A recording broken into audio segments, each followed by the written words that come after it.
कुछ लोग मंदिर जाते हैं भगवान के दर्शन करने, लेकिन कुछ लोग ऐसे भी होते हैं जो भगवान बनाते हैं। इस कहानी का नायक है रघुनाथ मूर्तिकार, जो मिट्टी को छूकर उसमें आत्मा डालता है। एक छोटे से गांव से निकलकर वो कैसे देश के सबसे बड़े मंदिर में भगवान की मूर्ति बनाता है, यही है इस कहानी की आत्मा। गांव का नाम था सजनपुर, जहां अब नई पीढ़ी मोबाइल और मशीनों में व्यस्त थी। गांव के बाहर एक टूटी फूटी सी झोपड़ी थी। वहीं रहता था रघुनाथ, 72 साल का बुजुर्ग, जो कभी देश भर के मंदिरों के लिए मूर्तियां बनाया करता था।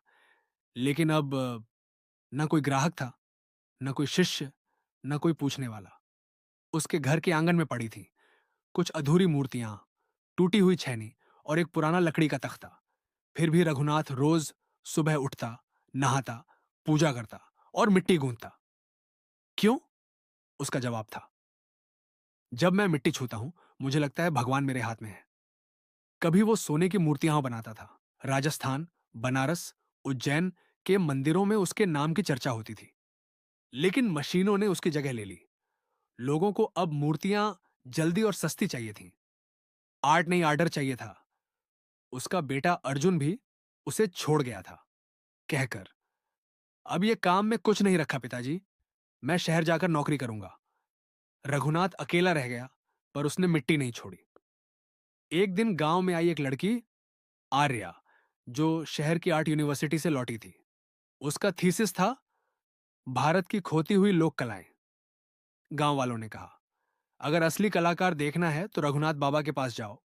वो गई। झोपड़ी में मिट्टी की मूर्तियों को देखकर उसकी आंखें भर आईं।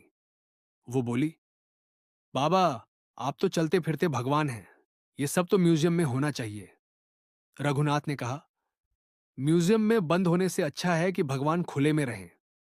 आर्या ने रघुनाथ की मूर्तियों के फोटो खींचे, इंस्टाग्राम, फेसबुक और यूट्यूब पर डाला।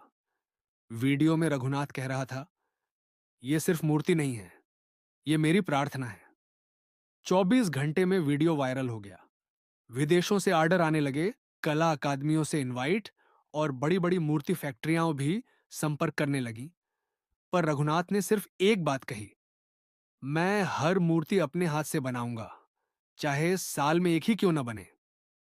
रघुनाथ को बुलाया गया एक इंटरनेशनल मूर्ति प्रतियोगिता में, जहां दुनिया भर के कलाकार थे।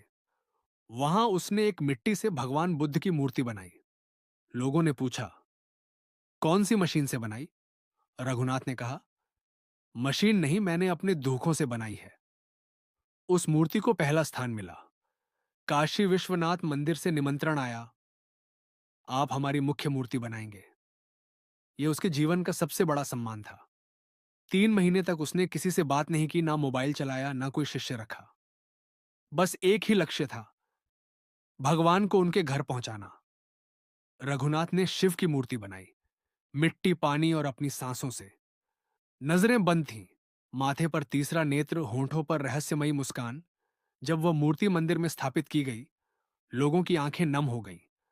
पुजारी ने रघुनाथ के पैर छुए और कहा, आपने हमें मूर्ति नहीं, भगवान दे दिया। इतने वर्षों बाद उसका बेटा अर्जुन लौटा। वो बोला, पिताजी, मुझे माफ कर दीजिए, मैंने आपकी कला की कीमत नहीं समझी। रघुनाथ मुस्कुरा दिए और कहा, अब समझे हो तो मेरी छैनी पकड़ो, अगली मूर्ति हमें साथ में बनानी है।